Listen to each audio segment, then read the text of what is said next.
What is up, Finesse family? This is Mrs. B Finesse of millennialfinessemindset.com, and I hope you guys are all having a great day. It is Friday, so hopefully you guys, you're on your last day of work, you're trying to get stuff done to enjoy time with your family. You guys know it's Freestyle Finesse Friday, like it is every Friday. And what we're going to do today is talk about different topics that you guys suggested, things that are going on in the news, trending topics, viral topics, things of that nature. That's what we do. Fridays, we're relaxed, laid back day, just to get you guys caught up on some things that's going on. Um, I don't know if you guys know what of $1 billion of money's worth of um, drugs. The Coast Guard, I guess they call it like $1 billion worth. And to me, this is interesting, guys, because I've been watching all these behind the scenes of these different people, and drug lords, mafias, and all this different things. So all that stuff is interesting to me. So we're gonna go over that. They found $1 billion worth of money in drugs confiscated. We're gonna talk about this fentanyl epidemic going on, especially if you have younger children. What's happening in the schools, so you guys can be updated on that. And obviously, if you've seen any signs of this with your children or any children around you, things going on as far as like music in NYC, and the mayor meeting with a group of musicians and entertainers, and what's going to come out of that. It's a weird dichotomy of that. And also the Jefferson Star, like her humble beginnings. We're going to talk about that and just other things you guys sent me.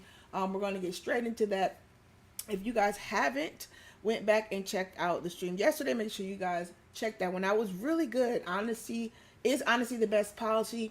I went over both sides of what that looks like. Should you always be honest? Reasons why it is okay to be to cover up or do a lie. We just kind of broke that down as a Finesse family.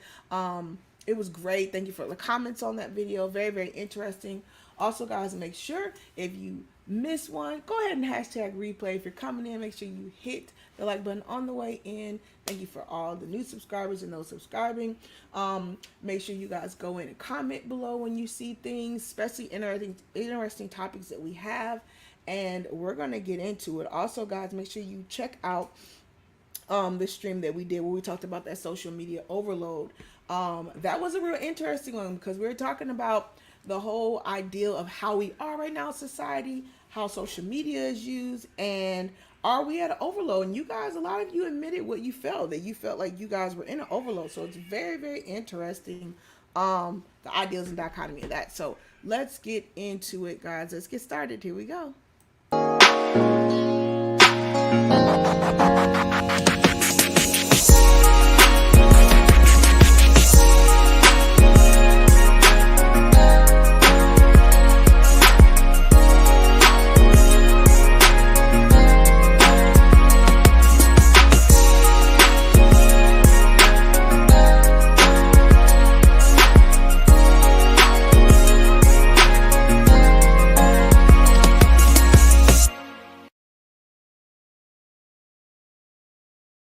All right, guys. Hopefully, you guys are having a great day. So we're going to get into this topic. I thought this one was super, super interesting, guys, because lately, I think it's like on HBO or Showtime, all those different, and even Amazon, they are showing all these different shows of all these mafia groups and how these people now, since all their families and relatives are either in jail or they've been caught up in certain things, they're doing a lot of documentaries on these different shows where they're talking about these different mafia groups and all these drug groups that were going on back in the day, because that sustained a whole economy, right? So the title of the first article topic we're going to talk about, which I know a lot of people love talking about things, is this huge seizure, guys. It says almost $1 billion of cocaine and marijuana. So let me bring it up so you guys can see the article. I think it's in a local, I think the Miami Herald is a newspaper that this is in. Let me bring this up and share this. So once again, like I was saying, guys, I've watched all these shows. I don't know if you guys have seen them. That BMF family, I think they're called like the Black Mafia family. Also, the different Italian drug lords that they had here, all kind of different drug lords and things of that nature that were going on, right? So here it is. It says, what does 1 billion of cocaine and marijuana look like? The Coast Guard shows off. So this right here, guys, that's $1 billion. I guess street money, I guess that's called, streetwise. What $1 billion of drugs would look like. So we're going to kind of break down what it actually was saying as far as how they caught this, because this is crazy, guys. It says more than $1 billion worth of drugs were seized at sea, and it's displayed on this freight in the U.S. Coast Guard. His name is James Cutter James on Thursday, February 17th, so yesterday. It says 54,000 pounds of cocaine and 15,000 pounds of marijuana were seized at the Pacific and Caribbean, were offloaded at the port Everglades, right? So this is South Florida Signal, and the Miami Herald is the article where this is from, but this is where the picture is from, right? So even by this means, it's crazy, because obviously that's how everything has to come here, right, guys? Through the sea, through the ocean. A lot of times once the stuff comes here, and I learned this from watching, I think it was the Black BMF and a couple other videos and shows where they talked about how these people were transporting all this contraband throughout the United States and things of that nature. I know the one I was watching, they were talking about how they were doing in the cars and stuff, and how they would gut a car, and they did all this stuff just to get these drugs. But I remember when that guy was talking about how much he was moving, how much drugs. I think he said it was about 500 kilos. I guess that's what it's called, 500 or something. So let's kind of go into. So this is 54,000 pounds, right? So it says the Coast Guard and other officials showed off more than $1 billion worth of cocaine and marijuana Thursday that was confiscated from smugglers during several recent operations in the Pacific. So they've been doing a lot of operations for the Pacific and Caribbean Sea, because they know obviously that's where, a lot of the contraband is coming in. It says the agency seized, like I told you, 54,000 pounds of cocaine and 15,000 pounds of marijuana. And it says the total street value of all these drugs was $1.6 billion. $1.06 billion for all these drugs. That's crazy. Let's see. It says right here, this is packages of the contraband stacked by the Coast Guard. U.S. Coast Guard Cutter James. I guess he's the guy that was the head over it, right? Then it says a haul that large means a lot of sad walks to the door that will never have to occur. It says a congresswoman, this is Debbie Wasserman. She remarks at the media briefing, and she was joined by the officials of the Coast Guard, right? Then it says seizure also comes on the heels of the U.S. Centers for Disease Control and Prevention reporting that the fatal drug overdoses in the country topped more than 100,000 annually from 2020 to 2021. And it says that's 30% up from 12 months ago. That's crazy. It says our country is losing an American every 5 minutes around the clock. It says Rahul Gupta, director of the White House's official National Drug Control Policy, said in a news conference. Look at all that. That's crazy, guys. This is $1 billion worth of $1 billion worth of contraband. Good grief. Right? It says officials have not commented on how many people were arrested in connection with the drugs, but it says, but about 30 people have been indicted in the U.S. Southern District of Florida court on Wednesday. So they said they have about 30 people, but you guys know it's a chain command. There's probably so many people that this will have to do with. It's just crazy. Let's see. It also says the commander, Captain Todd Vance, commander of James, which is the James Carter guy, who's overfinding it, explained Thursday that a typical interdirection first involves a Coast Guard helicopter spotting a go fast. So this is how they can figure out, I guess, if this is like a vessel that has like contraband on it. Speedboat. It says the cutter then launches a smaller patrol boat crewed by a team that will board the speedboat. It says that it's not just the drugs that are collected as evidence. He says things like matchbox covers, pieces of paper, and satellite phones are also seized to help other branches of the government, including the Department of Justice and the Trafficking Department. Wow, that's crazy, guys. And it says it just talks about how they put all this together, right?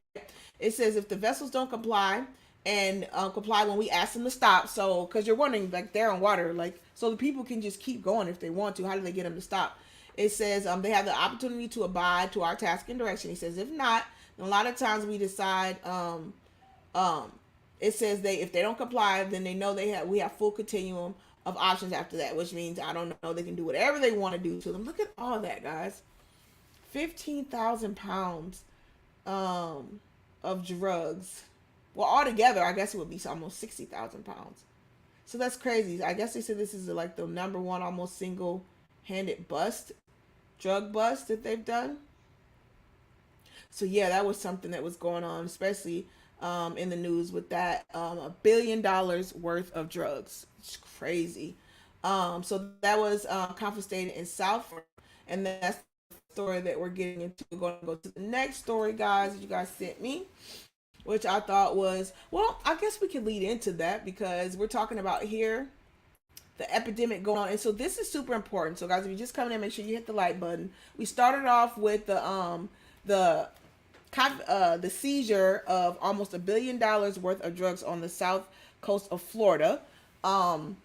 It was cocaine and marijuana, I believe. And now this is an epidemic that's going on that is super, super important. Hey, BTB, hopefully you're having a great day. And this is very important too because I don't think a lot of parents are paying attention and understanding this over-the-counter drug epidemic that is not just with adults, but this is happening with these school-age kids, especially teenagers, guys, because these are the type of drugs they can get to easily because they are in their parents' medicine cabinets. So this one is super important, and I definitely want you guys to pay attention to this because, especially if you have school-age children, you need to be watching your children. It says middle school children fall prey to fatal fentanyl overdoses. Okay, once again, this is important because this is not a drug that you can just go out and buy on the street where it's like kind of an anonymity and you got to figure out who to get it from. These are in the cabinets of a lot of adults and parents, so kids can access them easily, right? So it says this is a report through CNN. They said this is a child, his name is Alexander Neville, and he says he was a curious kid, and then he said it says but after a year and a half, the middle schooler confessed to his parents about a very adult problem. He says he was experimenting, with oxycodone, a prescription painkiller. Then it says he had no idea that the pills he was taking were actually prescription knockoffs laced with fentanyl. Good grief. A synthetic opioid. Just a few milligrams of fentanyl can be a fatal dose. Right, so what he was taking, he had no clue it was laced with fentanyl. He thought it was oxycodone, right? And it says one morning in June, his mother found him passed away in his bedroom because he didn't realize he was overdosing on that medicine. She says, I went to his room and he was blue lying there. And he had just fallen asleep. So we're going to talk about this. This is important. Once again, started off with that first article talking about that big seizure that was happening off the coast of South Florida. They found over $1 billion worth of drugs and contraband. And now we're getting into the article, which is important because this is with our youth, our younger generation. And it's becoming an epidemic with these middle school age children taking these over-the-counter medicines. And I don't think a lot of people and parents are paying attention to it because we're so used to talking about the adults overdosing and them taking prescription meds. But students and kids are doing this now at more so a rate than they used to before because it's so accessible. So it says drug deaths are more than double. It says still rare, drug deaths among children ages 10 to 14 have more than tripled in the last year. It says according to analysis done by CNN. By the U.S. Centers for Drug and Disease Prevention. So they have studies proving this, guys. It's increasing among 10 to 14, and that's middle school age kids. It says unintentional drug overdoses have led to 200,000 years of lost life for U.S. preteens and teens who died between 2015 and 2019. And it says obviously it was worse during the pandemic because, right, kids are at home, they're overstressed from not being in school, interacting with other kids. They're depressed because they're at home also too, and feeling overwhelmed. So it says that this has increased ever since last year. It says this is a trend among adolescents followers as a wild one. So once again, reiterating this, if you're just getting in here, Freestyle Finesse Friday, we're talking about trending topics that you guys sent me to talk about, things that are important to you and things that I've seen going on in the news. And we're talking about now middle school children falling prey to these fentanyl overdoses. And once again, this is not something that's talked about a lot, but especially parents, grandparents, godparents, if you're around children, this is an important topic that you may sit down and talk with your kids about, and or just be making sure you're watching their behavior and how they are acting, right? It says annual drug overdose deaths have reached another record high in the United States. It says estimating 100,000 in the 12-month period, and that is what the National Center for Health and Statistics reported, right? It says and it's doubled over 6 years. So the fentanyl factor, right? So once again, what happened was this young child, I believe he was 14. He thought he was taking oxycodone, but it was a generic form or a knockoff of oxycodone, and it was laced with fentanyl. And it was just a few milligrams, and it made him pass away because of that large amount that was in that medicine that he took, that he thought was just medicine, right? Hey Peter, he says salute Mrs. B Finesse to you and the chat. Let's see. It says the fentanyl factor. It says Alexander Novell, which is the child that passed away, has gone to his parents to ask them for help just 2 days before he passed away. So this is important too, especially with young kids and teenagers. A lot of times they will give you signs that they're going through something, they're stressed, they're depressed. A lot of times they will definitely give a parent or an adult sign. So please make sure you pay attention. And this I know because, especially working with in education and the school system, we do these trainings with the kids beyond what we already know as far as having conversations with them, so they can see signs, so they can see this in other kids too. So if they notice that a child is not acting like themselves or withdrawn or things of that nature, they know the signs to tell an adult. So basically the parents said that he had asked them 2 days before that he needed help, and he told them he had started on these pills because he was curious, right? So not even in a sense of that he wanted to be a kid taking drugs or anything. He just was curious, so he wanted to try it, right? And he says he says I got to tell you something. This is what he told his parents.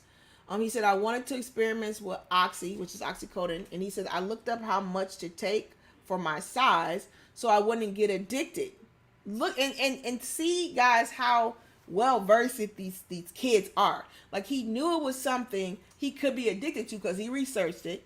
So he actually researched how much to take for his size. So don't underestimate what a kid knows, because the simple fact he had enough wherewithal to say, you know what, I don't want to get addicted to it. Let me look up or Google or whatever to figure out how much of this I can take for my size. That's just so just uncanny that he knew how to do that. It says, but it really has got a hold on me and I don't know why. So this is once again the child explaining to the mother about him taking these over-the-counter drugs, and he spoke to them and let them know, like, for some reason he feels like he can't stop taking them.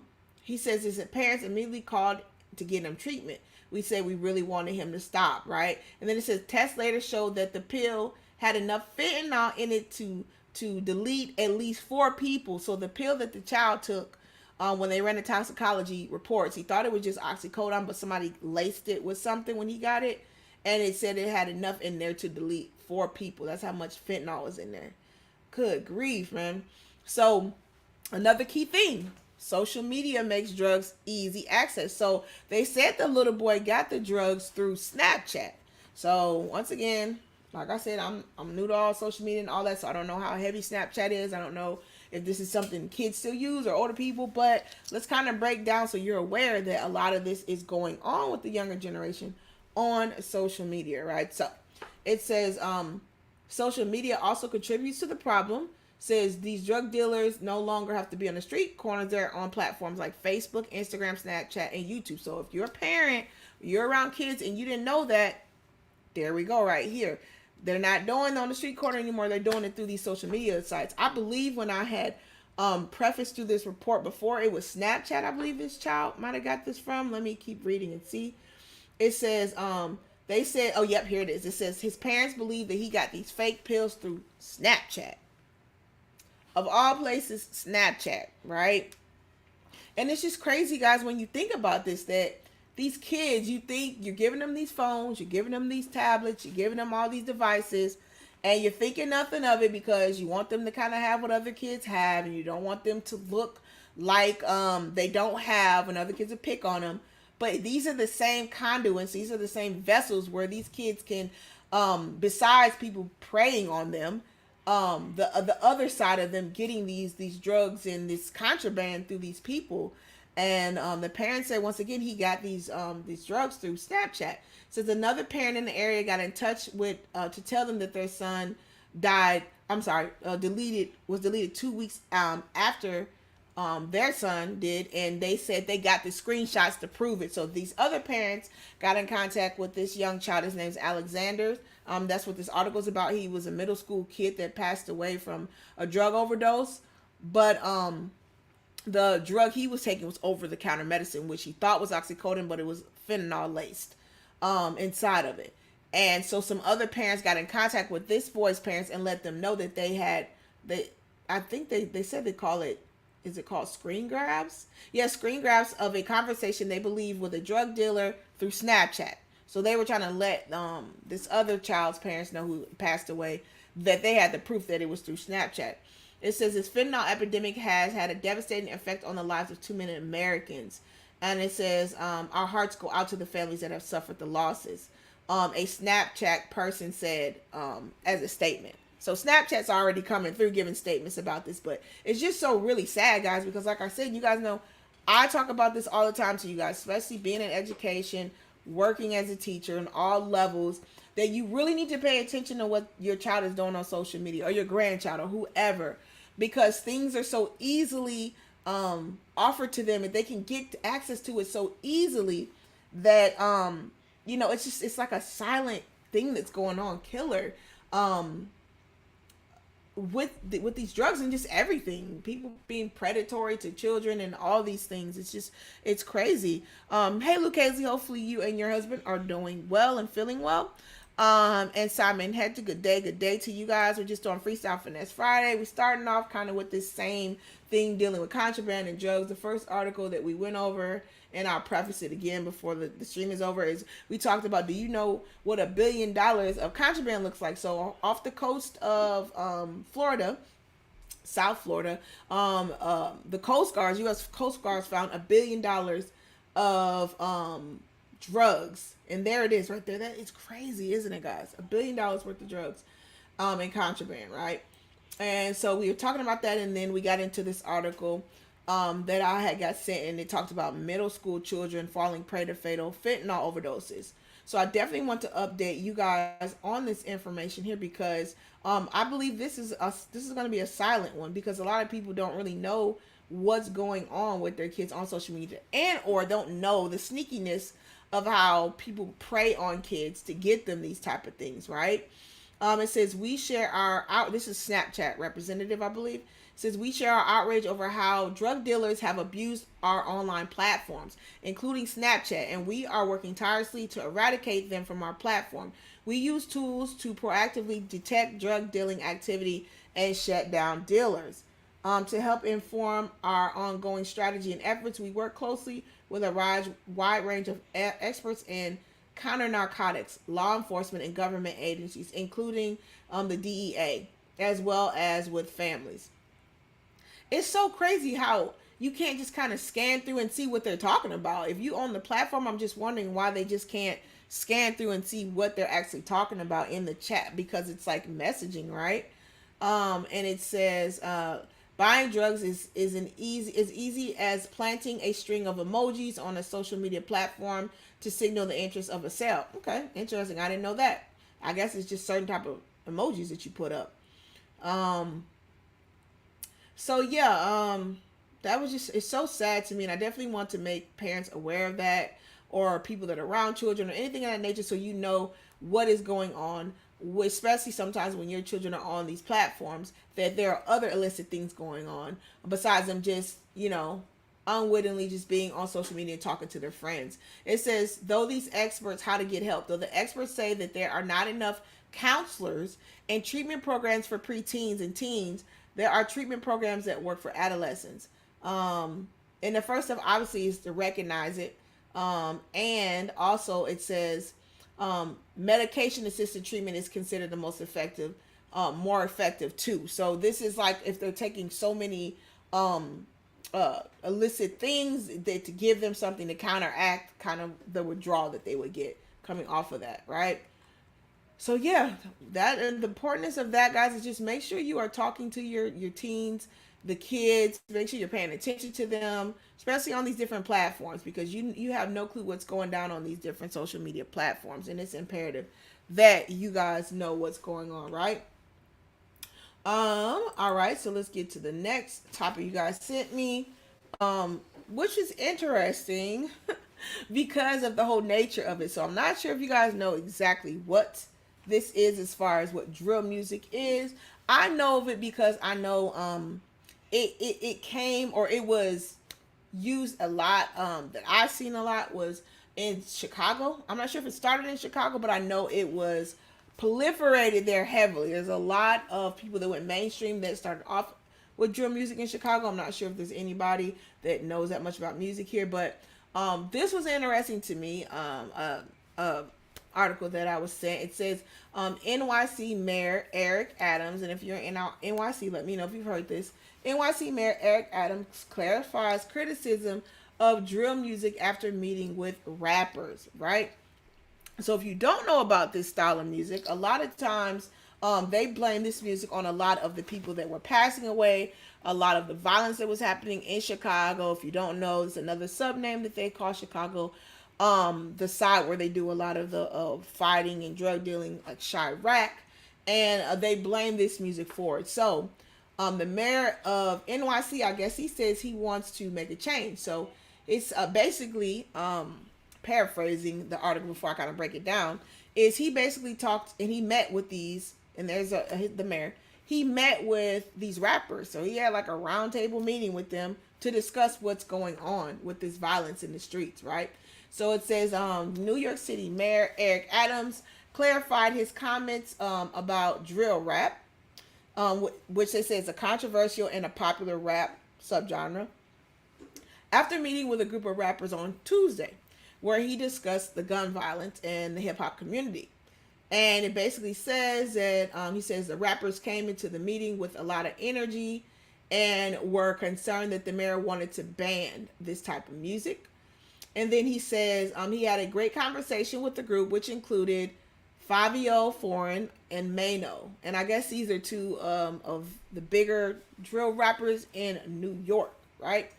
So it's interesting to me as far as him having this meeting, being willing to, because I know a lot of politicians and a lot of people would definitely not meet with these controversial people, because especially them being older, they would say they know they're to blame. They know they're the ones and the reasons why all this drama is going on, and all this violence and drug issues are going on. So it's interesting to me that he actually sat with them. I'm going to break down kind of what he was saying in this article. But I know when he first was talking, he says that when they came in, the rappers or these young artists came in, he said they came in with a lot of energy, and they thought that he was going to ban it, but he actually sat and talked to them. So we're going to kind of break down what he says, and if you guys are in agreement to that, if you think this is warranted or this will make any difference, him sitting down talking to them, it's pretty interesting. Let's see. The notice is just a way for the platform to cover themselves. I doubt they are setting firewalls or security measures to keep the dealers off the trafficking through their channels.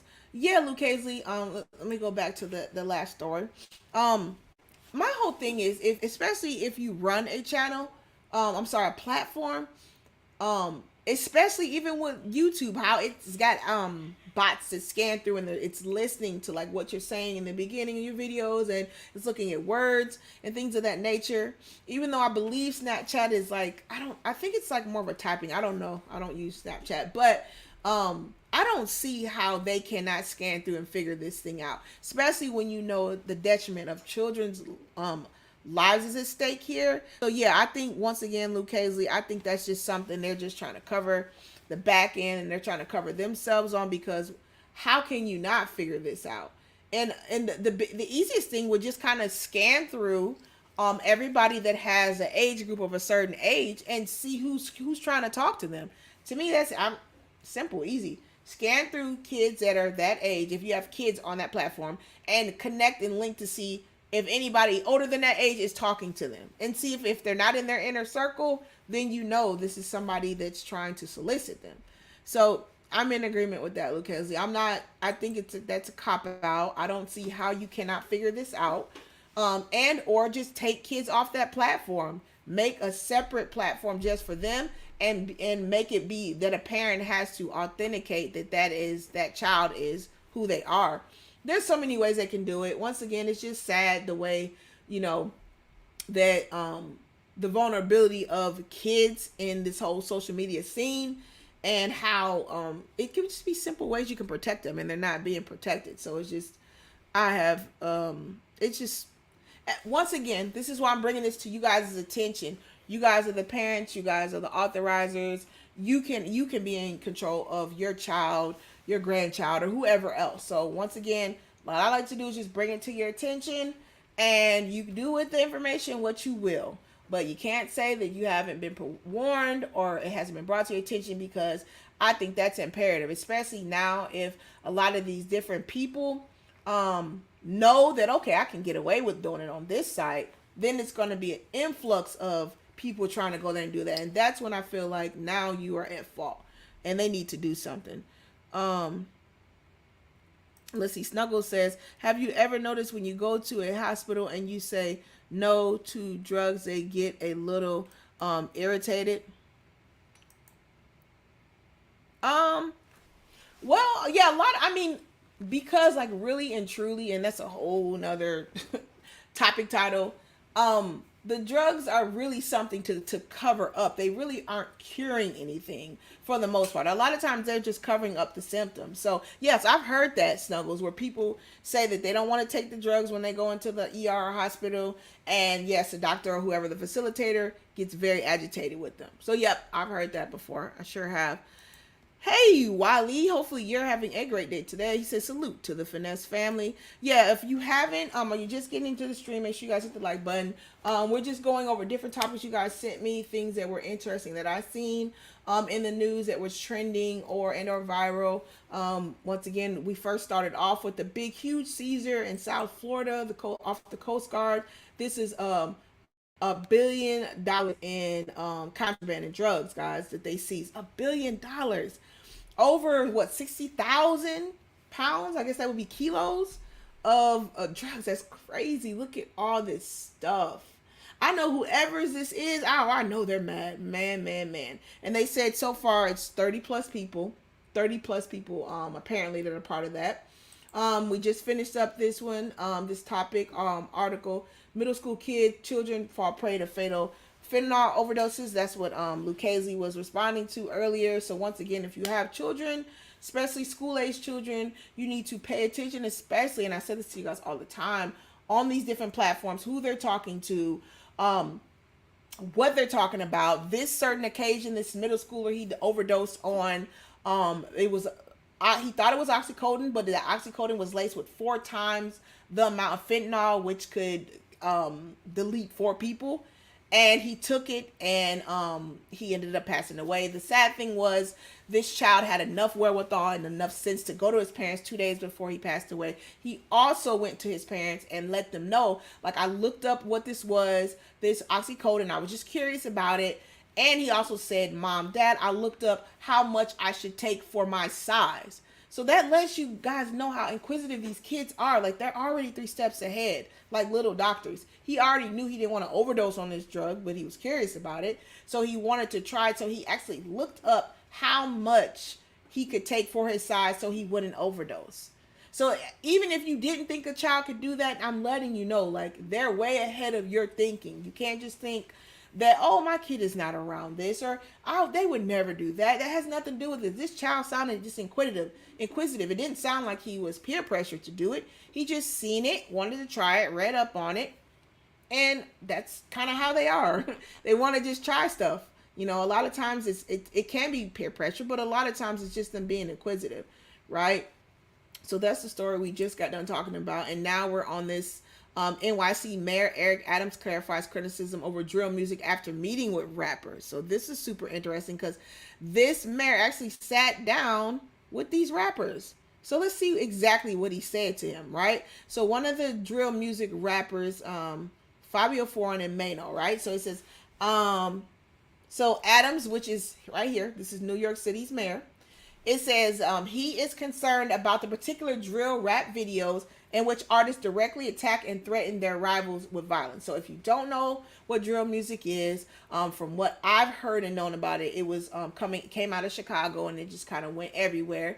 And in these videos, if you've ever seen them, you'll never forget it. They pretty much kind of just show themselves with different weapons, things of that nature, and a lot of times when they're vocalizing, they're basically attacking what other groups that they are against or their rivals and things of that nature, right? So it says Adam said that he's concerned about this particular group of music, right? And it says violent people who are using drill rapping to post who they deleted and then antagonize the people who they are going to delete is what the problem is, he told reporters. So I haven't seen or listened to or heard this style of music in a long time. I know it still goes on. I just never paid attention to it. I just remember when there was a lot of the key people on the news, the Chief Keefs and those different people on the news with this, but I haven't really heard about it lately. But what I don't get is it just still in my mind, this isn't making sense to me. Just like these PPP people, so just ignorant that you will do something and then go on social media or a social platform and tell people what you did and think you won't get caught. Like, I don't understand that part of it. So the fact that the mayor is understanding that, listen, they're saying that they did these things allegedly. They're making videos saying what they're going to do, doing it, and then going back antagonizing the other side or the other people who they're going to hurt. It's just super crazy. And like I said, it's just I'm never shocked about the mind of people and what they do, because people they're so culture vulture hungry. Like, besides culture vulture, they're so hungry for attention. They're hungry to be seen. They're hungry to get the likes, the clicks, the views, all those different things, because now it sounds to me like it's like a mania going on.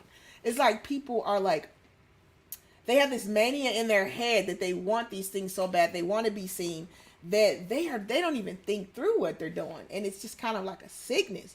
Because why would you even say that and put that on a public platform, right?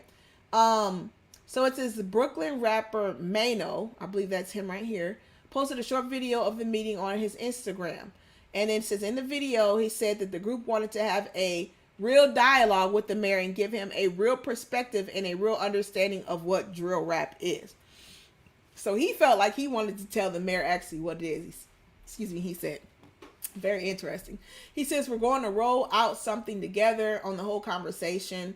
This is what Adams said in the video posted by Mano. It says, the mayor's office did not provide further details about the plan, but he told the coalition of rappers that he decided to tackle the problem of the weapon violence in the hip hop community. So the mayor, I guess he is trying to step up and say that even I know there's a lot of stuff going on in you guys' community, and I want to do my part and help, right?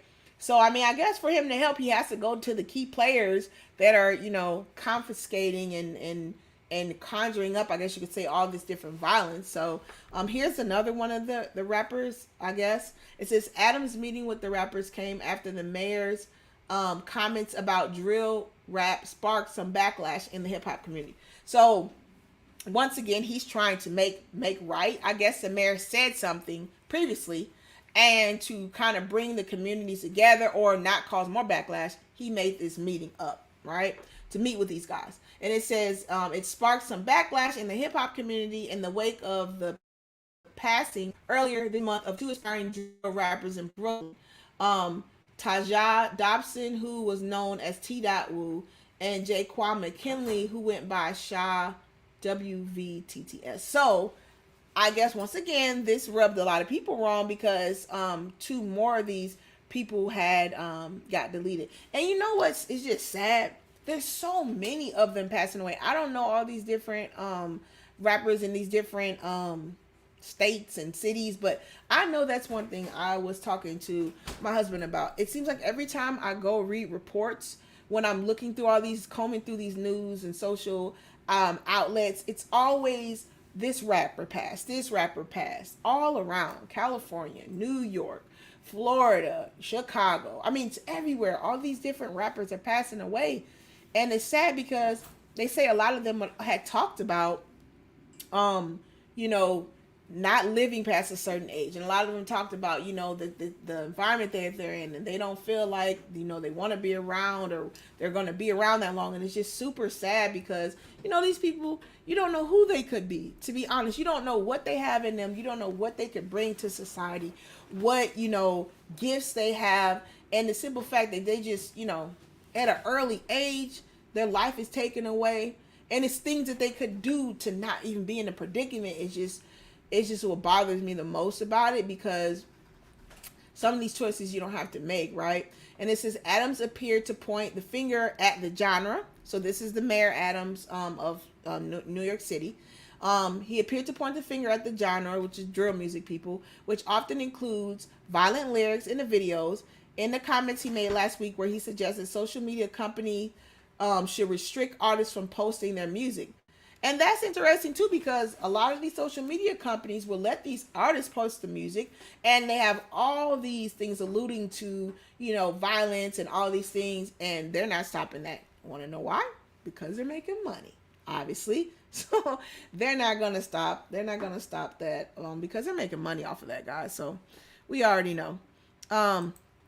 Hey, Friendsgiving. Hopefully you're having a great day. She says, please hit the like button on the way. Yeah, guys, hit that like button on the way in. Make sure you hit it. You hit it. OG Patrice, salutations and greetings to you. Hey, OG, hopefully you're having a great day. Yeah, guys, I started a little late. I might just change, and let me know, guys. I might change the streams to later because I'm always like running around trying to do stuff, and I started the stream late today. So, yeah, we're going to still try to get in and get it done, though. So I will preface over the stuff that we talked about before for those of you who just came into the stream. But yeah, we're talking about this whole connection with the youth and connecting with the older generation. If you don't know, I know OG Patrice probably knows about this. So I mean, I know she's one that could add to this conversation. So this article that I'm doing now that I was sent is the mayor of New York City, Eric Adams. He clarifies his criticism of drill music after meeting with rappers. And OG, I know I was saying it is. Hey, Ine, hopefully you're having a great day. I might need to start my streams later because it looks like there's I don't know, a lot of you are coming in from work and stuff. A lot of you come in like later in the stream, so I might do that. But yeah, OG, I was saying I know it from the Chicago area, and I believe that's where the drill music started, but you can clarify that too. I don't remember, but I was pretty sure it started in Chicago. So I remember like Chief Keef and all of them. So once again, we are on the article here, talking about this dichotomy of the two generations of people. So how this started allegedly was City Mayor Eric Adams of New York. He basically said, and spoke of how the violence of the drill music was not good, obviously, for people in society.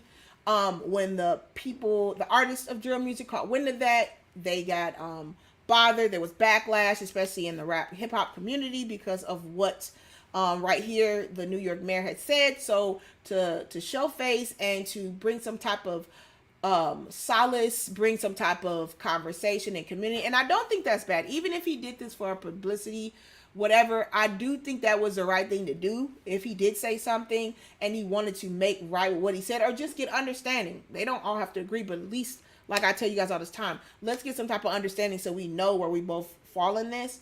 I think that was a good thing, especially when you're looking at the generation gap between him and these younger artists. Also, this was on the hind end of two people from, I believe, New York that had ended up passing away or got deleted. And they are part of this drill music genre of music, and that's kind of what sparked the backlash between those in that hip hop community there and with the mayor. So he called a meeting with all of them to see what they can do to stop all the violence, right? And right here's one of the rappers. His name is, I believe his name is Mano. Wait a minute, is this one Mano? His name is Jaquin McKinley, who goes by Shy Witz. Okay, so this guy, was he one of the ones that passed away? Let me see what the article was saying, because two of them passed away. Yeah, he was one of them. The guy I just showed you. It says there were deletions earlier this month of two of the aspiring drill rappers, right? All right, so let's see what they're saying. So this is one of the rappers, right? Says the City of God's got Kanye West and Alicia Keys showing love for NYC. I love this city. All we're trying to do is be positive inspirations for communities and families. This is the sound of New York. We just trying to show the world how far we can take it. Don't stop that video from dropping. Says we pulled Trump off of Twitter, yet we're allowing music displaying guns and violence. So this is what people were saying as far as that. Let's see what you guys are saying.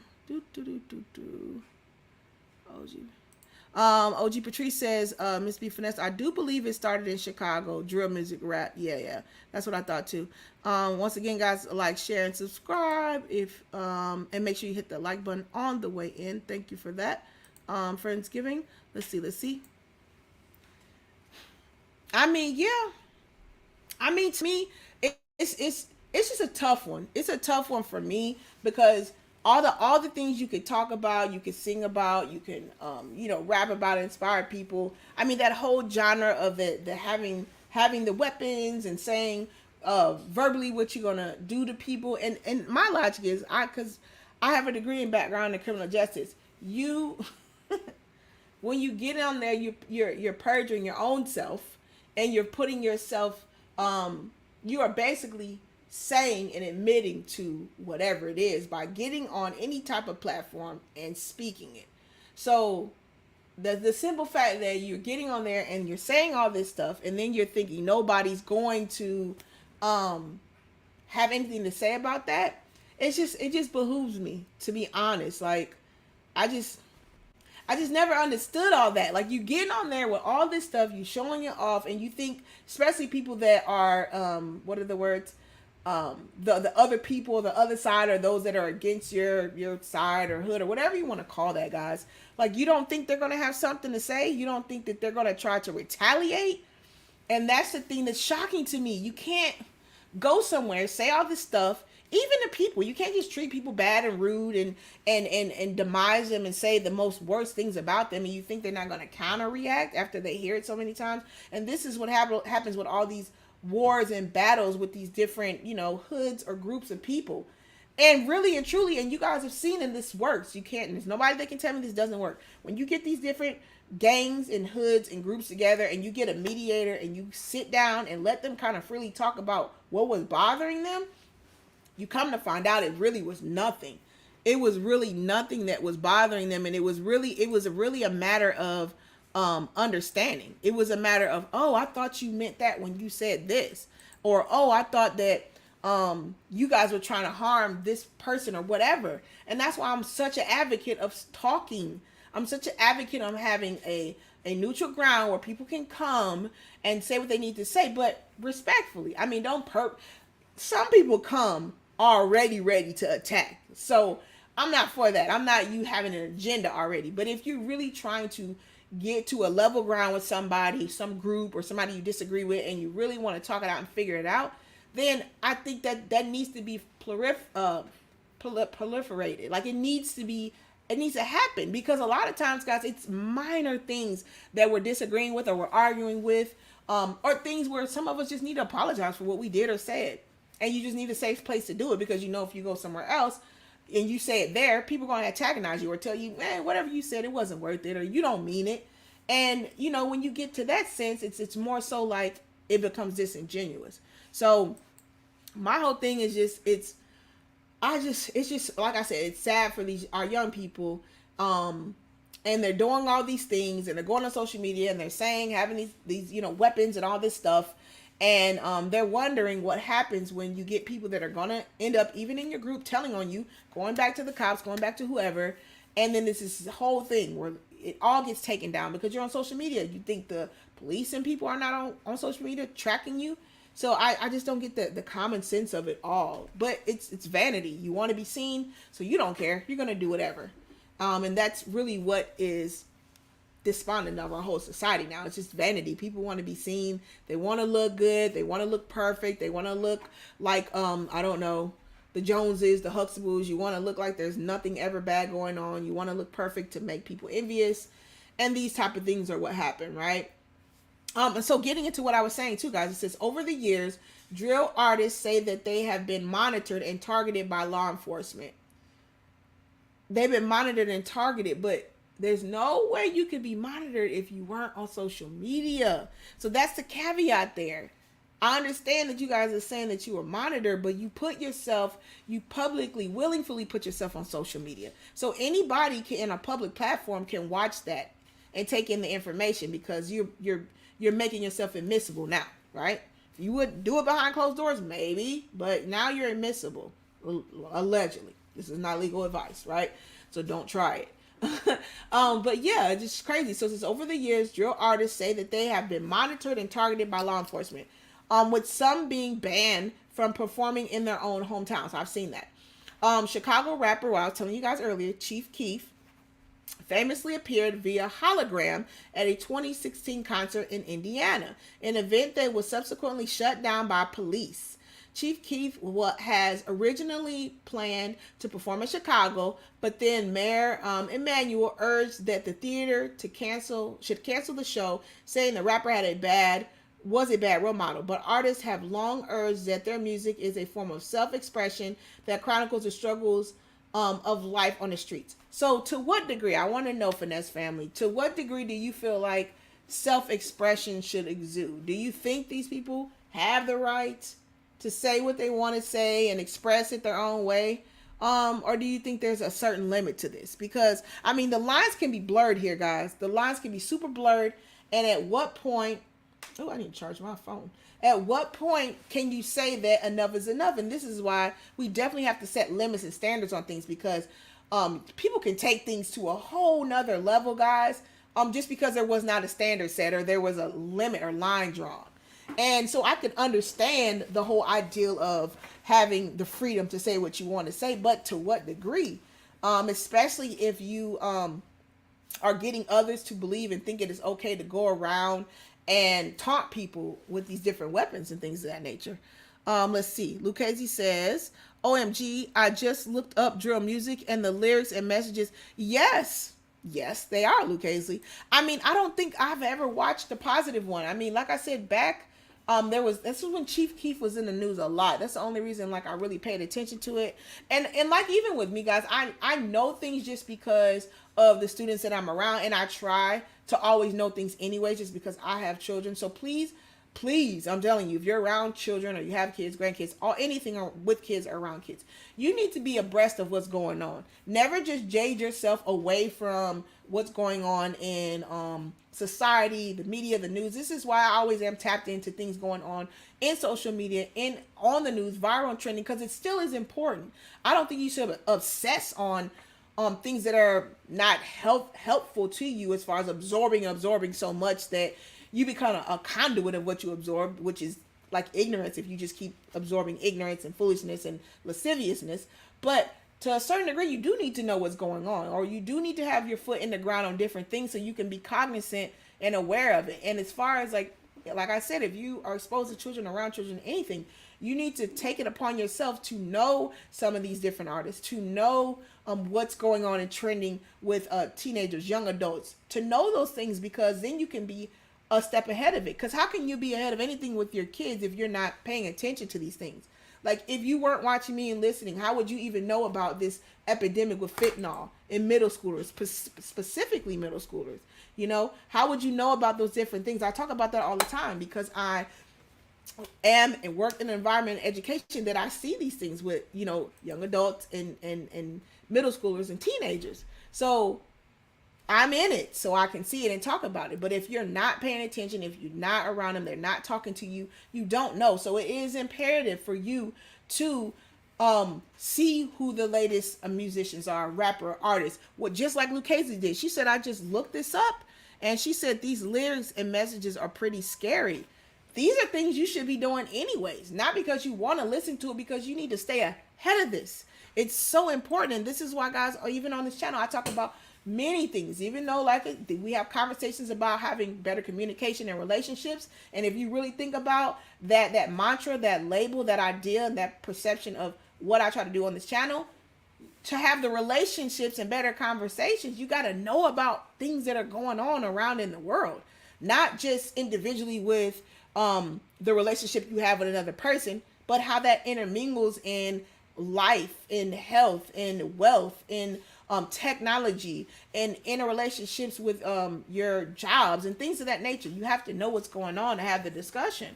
So please don't do that. Don't go put yourself in a box and stay in box happy land and not know what's going on, because you're going to miss out on a lot of things where it can help a lot of people, right?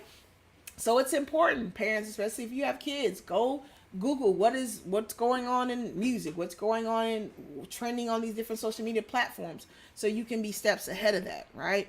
OG Patrice says, Mrs. B Finesse, one popular radio station host announced he will no longer play drill music. That is good. Anymore, because of all the rappers that have lost their lives that promote. And that's the thing, OG Patrice, like I said, I knew about it because of the exploits of Chief Keef and how, you know, everybody was using him as a target. So everything that had to do with drill music, they were blaming it on him, which obviously I don't think you should do that. There's many more rappers besides Chief Keef said back in the day, but he was an easy target to blame everything on. So that's what they did. But every time, OG, it's like I'm going through, looking throughout the week in my articles, and I don't even know where these kids come from, because they're kids to me. They're like in their 20s or something, you know, teenage to like 20s, early 30s, and they're these artists, and they're rap artists and or drill music artists, and it's so sad because every week they're passing away everywhere around the United States, and I'm just like, what is going on? And then when you kind of listen to what their music was, what they were talking about deleting themselves or not want to be around, or life is so hard. And they're basically telling you they're crying out for help. But this is the music, guys. Listen, you guys better start listening to this music that these young kids are listening to. This music is just, it's so sad and like sadistic, and it's so, there's no hope in the music. It's like they're just kind of mumble singing, and it's just like, but really, if you're listening, you can tell they're crying out for help. It's like they need help. And when you get caught up on wanting to blame somebody for something or saying they're so lost and all that stuff, you miss the point, because guess what? They really do need help. And if you sit from afar and judge this, so I'm telling you, oh my goodness, it's always like super morals in every stream I have, because it gets so deep, because a lot of you, I don't think you really realize you can't stay in your glass house, in your glass box, especially if you want to make a difference with this next generation and you want to affect change in them, especially if you have your own kids, grandkids, and things of that nature. You kind of have to be in the midst of this. Going back maybe 2-3 generations back, was no social media, television, or hardly radio, so you could police your own family and do just fine. But now, guys, it's quick access to everything, to clothes, quick access to food, high fashion, fast fashion. Something comes out on the runway, it's in the store the next day. Everything is so super accessible. Microwave, Instagram, I don't know, streaming music. You need to work to be ahead of it. You understand what I'm saying? Because you need to know what to safeguard your family from. I mean, and it's just like a family, and beyond your inner family in your house, your community, and then outstretching it, because a lot of these people and a lot of these behaviors, these erratic just behaviors that just don't make sense. The way that music is being expressed, things of that nature. It's really, guys, a call for help. If you're really listening to it, that's what it is. But if you judge it on the outside, saying, why are they doing this, and they're just trying to do this to the community, and obviously that's the after effect of it, so that's happening, but yet and still fix the cause of the problem, which is these people and their mindsets and the ideals that are going on to make them think it's okay to walk around with weapons telling people what you're going to do to them, and it's recorded and being played over hundreds and thousands of times, and you think people aren't going to retaliate from that? I mean, it's just the whole concept of it, the vanity of it. It's just, I don't know. Me, I see the stuff clearly because, like I said, guys, me coming out of not being on social media, seeing it, and then looking at it and wondering, how do not people not see this? But it's because you've been in this social media thing for so long. You're part of this whole mammoth thing that keeps going. You don't really step on the outside unless you do like a social media cleanse. I know a lot of people do that. Like, I'm not going to be on for a week, a month. I'm not going to be on my phone. I'm going to cut off the alerts. And then you'll notice it. We actually did a study in an article in my classroom where it was an actual article where there's 3 teenagers, and they did this fast off their phone. So I believe it was just 3 days. And it talked about how each teenager responded to it, and it was crazy. One teenager, she said she was okay. She learned she spent more time with her family. She didn't realize how much she ignored like her siblings, and she felt like peace. And she said she would continue doing the little fast off the phone. Another teenager was like, he just went like literally crazy. He couldn't take it. He felt like he was shaky. He felt like he was angrier more with his family because he wasn't on his device. And another kid said he was just kind of in the middle. He didn't mind not having his phone, but he couldn't wait till it was over. And that whole concept of taking it away and seeing how your life goes once you I guess you could say depart from it or separate, then you notice the difference. But once again, it's so entrenched in what we do naturally in society and what we do every day. A lot of people would never know that it is something that is consuming because it's just part of their everyday life. And we talked about that, I believe, last week on Freestyle Finesse Friday. We talked about those influencers, major influencers with 500,000 million subscribers on Instagram, on YouTube. They were saying that it's either too much, too consuming in their life. They don't have a life with their family and friends at all because they're so consumed in this content, and or they just feel like it's they've done it so long it doesn't give them gratification anymore because it's so much what's the word I'm looking for? It's so much constant contact. It's so much you have to keep giving, and they just felt overwhelmed with it. I've read that many times that a lot of big content creators were saying that. And we talked about that here, guys. So, it's just, to me, anything balanced is perfection and well in life. You just got to figure out what that balance is, right? Let's see. Hey, Vaughn, hopefully you're having a great day. So glad that your wife is doing better. Tell her, I said hello, personally. Today's topic, yes, we are just freestyle finesse and Friday. You guys know what it is, lighthearted on Fridays. Whatever you guys send me, whatever different topics are interesting to me to talk about, that's what we do. Real laid back and simple today. Luke Hazley says, just learned about drill music from you. I had no idea this was a thing. Thank you for teaching me something new. Yeah, Luke Hazley. And to me, it was for the longest, Luke Hazley, and OG can speak on this too. It was really kind of underground. So just like a lot of these viral trends happen, and just like a lot of these things just overnight come to happening and everybody's watching it, that's kind of what drill music was for the longest. It was like this big thing underground, and it had many of the artists had amassed millions and millions of followers because it was something, it was just, I don't know, I feel like it was just like a music to cry for a generation, if that makes sense. So this was not just black kids, it's white kids, suburban kids, lower income kids, upper income kids, all kind of people like this music. So it wasn't like it was just in a specific genre. All people were listening to this, and then it just kind of came to a head and got more mainstream when many of these people started like I guess getting more bigger on the streaming platforms. But yeah, it's been around. And I'm glad I could let you know it, because like I said, I think a lot of times, and many of you, I know you have kids, or maybe you have kids that have kids, which will be your grandkids. You got to pay attention to this stuff, because how can you combat this if you don't even know what's going on? How do you have a conversation with your grandchild or your child when you don't even know what you're talking about? You don't even know where the conversation starts.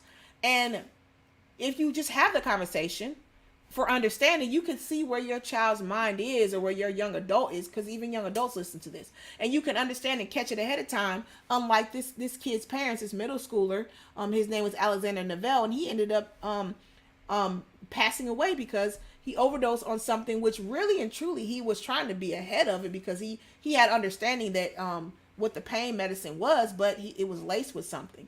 So if his parents could have actually talked to him more, in a sense, we don't know if it could have stopped. And once again, I don't ever want to do that. I don't want people to ever think that, you could have stopped somebody from doing something. But in this case, with this child, he's not of age. He's not a teen. I mean, he's not an adult. So I do believe the more that parents would have drilled into him, and his inquisitiveness of wanting to know about these drugs and try them, I think that something could have stopped that. I definitely think so. But thank you for that, Lucchese. I appreciate that. Hey, Adrian, hopefully you're having a great day today. Let's see. Vaughn says, the music is very dark nowadays, full of repetitive Yeah, like spells. That's what it kind of is, Vaughn. It's like there's spells, really, like as you repeating the same thing. That's kind of what a chanting. And it's very dark. It's very, very dark. And to me, instantly when I hear it, I feel a certain type of way. Like I feel that, like it's like an energy. You can feel it, and it's just like, So it's just amazing to me how this type of music is the music of this generation, and it's like they like being lulled to sleep. Like it's like they like that music to where it's like the darkness, and it's like sad, and like your life is not going to be long, or your life has no meaning. That type of, and that's just so amazing to me. But the darkness that this generation of kids feel that's their truth.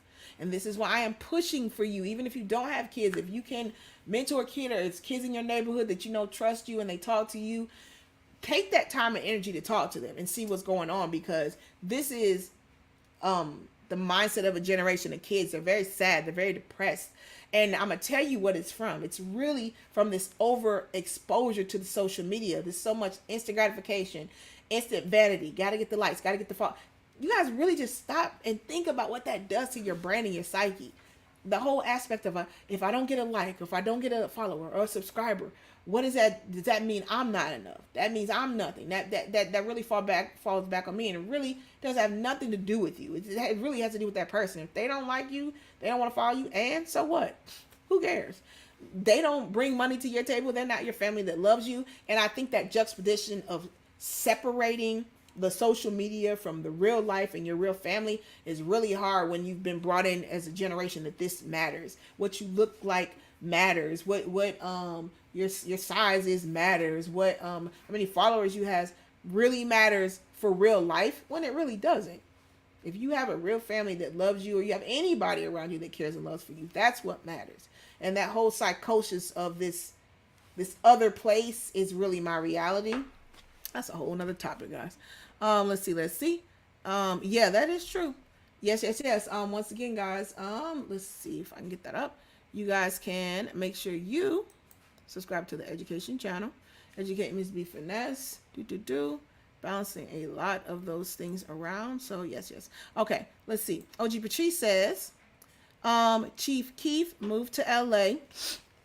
I'll make sure you guys hit the like button. To get away from Chicago and delete threats. Chicago already got FBG, Duck, King Von, Lil Duck just escaped a ambush on his life in ATL last year. Yeah, and that's what I've been hearing, OG, because I thought when Chief Keef went to LA, that was like a good thing, because he was trying to get away from the negativity, from basically a lot of stuff that he created too. But he just wanted a new start. But yeah, I mean, it's like, try to get away from that stuff. Sometimes it follows you. It's crazy. But yeah, I've heard about, Lil Durk. I know what you meant, OG. You meant Lil Durk and all that. Yes. And then even the thing, OG, people in their camp. Because I know a lot, and correct me if I'm wrong, OG, but this is kind of what I remember from years back. Were there a lot of people in Chief Keef's camp that got deleted? And Lil Durk's camp, somebody that was right up under him got deleted, right? So even just kind of being around these people, guys, you got to be careful.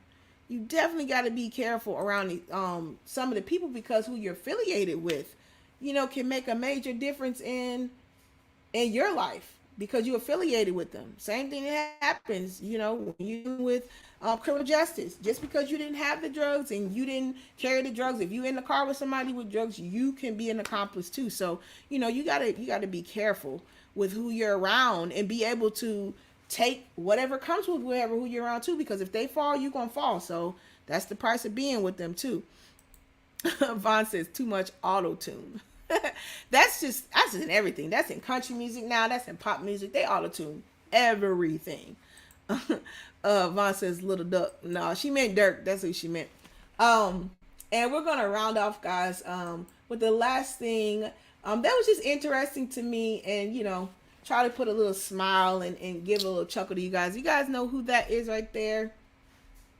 That right there is, her name is Marla Gibbs from the Jeffersons. And this was interesting. I read this and I thought this was something I didn't know about her, right? So basically this article, guys, is talking about Marla Gibbs. And I did not know this. Let me see if you guys know. Do you guys know what job she did before she started working on Jeffersons? And also she was working this job when she was on the Jeffersons. She's been on 227, the Jeffersons, so many shows and sitcoms. But put it in the chat, guys, what job you think that she was working. And I'm going to tell you that this was interesting. I didn't even know that she did this job. So it says she was a network and sitcom. She says network and sitcom did not mean anything to me, she disclosed to a reporter. She says, I'm at a job over 10 years. Why would I give it all up for something new? She said, what if it doesn't last? She says, a bird in the hand is worth 20 in the bush. I said to you. And then she says, well, why don't you let me work an hour later? Because I was worried about being late if we ran over while we were taping the show. So what job do you think she actually did, guys? And then I'm going to read through the report and tell you what her job was. It's so interesting, because she actually was going to keep her job, guys, and not do the sitcom. But basically she said, in the article, she said, if you can pay me enough, I'll think about quitting my job. But otherwise, basically, closed mouth don't get fed. That's kind of what she's saying. She'd rather work her job and make sure she has steady income. So let's see. It says, many actors and actresses, nope, don't look like you guys got it. So many actors and actresses have rather ordinary jobs before landing their big break, like the Jeffersons. Marla Gibbs says, sitting down to talk with the Hollywood Reporter, Marla Gibbs talked about her time as Florence Johnson on the show and how she got there. Interestingly enough, she revealed she worked at United Airlines. Did you know that, guy? She was an airline woman. She worked at United Airlines. That's crazy. It says even more interesting was the fact she kept the job despite landing her role in the first 2 seasons. I'm trying to see how she balances. So she was working as Florence on the Jeffersons for 2 seasons, and she was still working at United Airlines. It says the network and sitcom didn't mean anything to me. That's what she was saying. And I get that as a woman, even back in that day, making sure you had a secure job, or anybody, man or woman, you don't know, if you're going to keep a network job or a TV show job. So she kept her regular job at United Airlines. And it says, one of the show's producers later asked her if she was still working her old job, and gave her an offer she couldn't refuse. Said one day, Bernie West, one of the Jeffersons producers, says, do you still have the job? And she said, yep. And then he asked her, are you tired? And then he said, no. And then she said, no. And then he said, would you take a leave? She said, if you pay me. So she said she took a 90-day leave from United. And it says after that, she said after that, then the rest was history. So she took a leave for 90 days.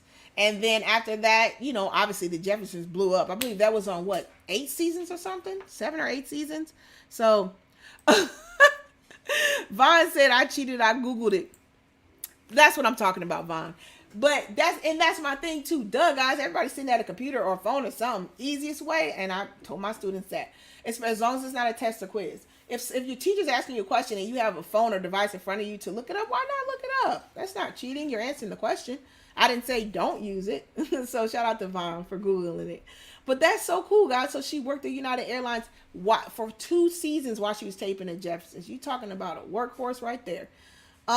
It says the Jeffersons writer Norman Lear talks about the success and the value of the Jeffersons. So once again, guys, I just once again want to end off on something lighthearted and interesting that I didn't know if you guys knew it or not. But yeah, she worked for 2 seasons on United Airlines. That's so interesting, right? So once again, guys, recapping what we talked about. We started off, we talked about that $1 million bust of drugs on the south coast of Florida. Almost 60,000 kilos of drugs that they found. They got the U.S. Coast Guards. We talked about the epidemic with middle schoolers and these over-the-counter drugs, especially fentanyl. Please make sure you sit down and talk with your child, or if you're around middle schoolers or children, young adults, as far as this, make sure you have open conversations with them. We talked about the New York mayor and the issue going on with the genre of the drums, hip-hop artist and him, and he actually sat down with them to have a conversation about drill music and how they can help society and bring the gun violence down. And last but not least, we talked about Mrs. Marla Gibbs, aka Florence from the Jeffersons, guys. So once again, another Freestyle Finesse Friday down. I'm hoping that you guys all have a great weekend. Once again, make sure you enjoy time with family. Do something for somebody else. Encourage somebody. Make somebody else smile, guys. Make sure you guys are sharing these streams. Make sure you go back and comment on the streams too. Comment. Yes, you can see they are more compact, more digestible, shorter for you guys' viewing pleasure and sharing pleasure. And once again, guys, if you are new here, I am Mrs. B Finesse of millennialfinessemindset.com, and we are the Finesse family here, and it stands for faithfully innovating, inspiring, being naturally effective, and seeking success every day. So hopefully you guys have a great day, and I will talk to you guys later. Adios.